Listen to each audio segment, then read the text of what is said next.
প্রিয় দর্শক, আজকের ভিডিওতে আমরা বাড়ি পেঁপে এক চাষ করলে কতটুকু লাভবান হবেন এ বিষয় নিয়ে আলোচনা করব। এর গুণাগুণ এবং বিভিন্ন তথ্য আমরা তুলে ধরব। বাড়ি পেঁপে মূলত বাংলাদেশ কৃষি গবেষণা ইনস্টিটিউটের উদ্ভাবনকৃত একটি জাত, যা শাহী পেঁপে নামেও পরিচিত। একটি জনপ্রিয় উপসি জাত যা সারা বছর চাষ করা যায়। চারা লাগানোর 3 থেকে 4 মাস পর ফুল এবং ফল আসে। 3 থেকে 4 মাসের মধ্যে আপনারা ফল সংগ্রহ করতে পারবেন। এই জাতের বৈশিষ্ট্য হলো স্ত্রী ও পুরুষ ফুল আলাদা গাছে ধরে, কাণ্ডের নিচ থেকে ফলন শুরু হয় এবং প্রতিটি ফলন 800 থেকে 1000 গ্রাম পর্যন্ত ওজন হয়, যার শ্বাস গাঢ় কমলা থেকে লাল রঙের এবং পুরু হয়।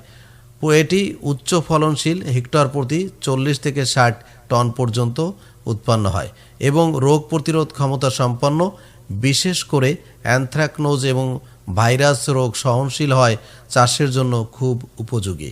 আশা করছি আপনারা বাড়ি পেঁপে এক চাষ করে লাভবান হতে পারবেন। আজকের ভিডিওটি যদি আপনাদের ভালো লেগে থাকে তাহলে অবশ্যই শেয়ার, কমেন্টস এবং লাইক করতে ভুলবেন না। সবাইকে অনেক অনেক ধন্যবাদ।